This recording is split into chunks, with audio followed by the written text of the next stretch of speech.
Les réussites de la Chine, ce sont aussi les réussites de grandes individualités, avec le soutien ou contre la volonté du régime. Et il faut évidemment mentionner un très grand nombre de ces individualités qui sont tout à fait symptomatiques de cette extraordinaire résilience qu'a connue la société chinoise depuis ces dernières décennies. Tout d'abord dans le domaine cinématographique, dès le début des années 80, lorsque la 5e génération de cinéastes, c'est ainsi qu'on l'appelle, incarnée notamment par Chen Kaige ou bien Zhang Yimou, participe à tous les grands festivals internationaux de l'Occident, et bien sûr le Festival de Cannes, où ils se voient reconnaître pour leur travail, pour leur originalité. On pense aussi, à partir de l'an 2000, à l'écrivain Gao Xingdian, qui obtient le prix Nobel, certes de nationalité française, mais d'origine chinoise, et un peu plus tard,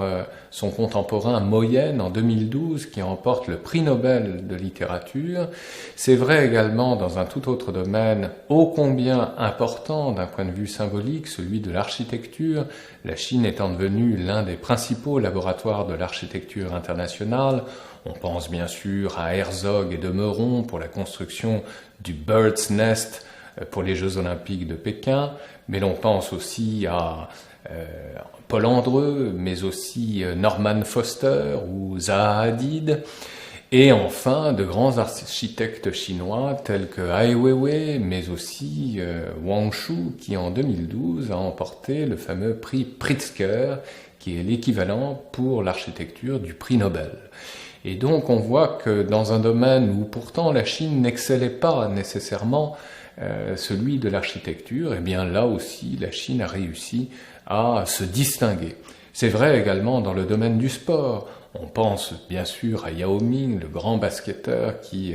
depuis l'an 2002, fait partie des Rockets, l'équipe des basketteurs de Houston, mais qui n'en est pas moins un symbole international en Chine même de la réussite sociale de la Chine et de la Chine de la diaspora en particulier. Et enfin, dans le domaine médical, et c'est tout récent, en 2015, eh bien, Tu Youyou, une grande spécialiste de la recherche dans le domaine de la malaria, et par